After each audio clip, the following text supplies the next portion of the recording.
35 లక్షల జనాభా కలిగిన సౌత్ అమెరికాలోని ఉరుగ్వే అనే దేశంలో ఇవాళ రోజున సుమారుగా 3 కోట్ల మందికి సరిపడేంత ఆహారాన్ని పండిస్తున్నారట.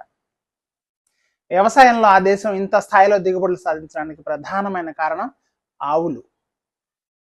ఆ దేశంలో 35 లక్షల మంది జనాభా ఉన్నారు, కానీ వారి వద్ద 1,20,00,000 ఆవులు ఉన్నాయట. అంటే సగటున ప్రతి పౌరుని వద్ద ఒక 4 ఆవులు ఉన్నట్లు. ముఖ్యమైన విషయం ఏంటంటే ఈ గో సంపద అంతా భారతీయ సంతతికి చెందినవట. వీటిని ఇండియన్ కో అని కూడా సంబోధిస్తూ ఉంటారట. అక్కడ రైతులను గౌచోలు అంటారు. మన భారతదేశంలాగే వాళ్ళు కూడా ఆవులను ప్రేమగా అంకిత భావంతో చూసుకుంటారు. ఉరుగ్వే దేశం మొత్తం పాంపాస్ అని పిలిచే భారీ గడ్డి మైదానాలతో నిండి ఉంటుంది. అందువల్ల అక్కడ ఆవులు చాలా స్వేచ్ఛగా రోజు మొత్తం పెద్ద పెద్ద పచ్చిక బయళ్ళలో తిరుగుతూ జీవిస్తాయి. సంవత్సరం మొత్తం వాటికి సహజమైన మేతే ప్రధాన ఆహారం. ఆవుల పేడ సహజ ఎరువుగా పనిచేస్తుంది. ఇది నేలను సంవత్సరాల తరబడి సారవంతంగా ఉంచుతుంది.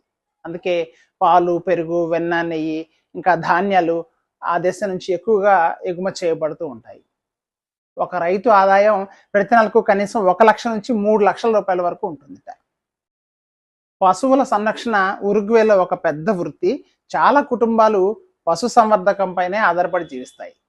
ఉరుగ్వే దేశం యొక్క వ్యవసాయ ప్రగతి వెనుక రైతులు మరియు ఆవుల యొక్క పాత్ర శతాబ్దాల తరబడి నుంచి ఉందిట.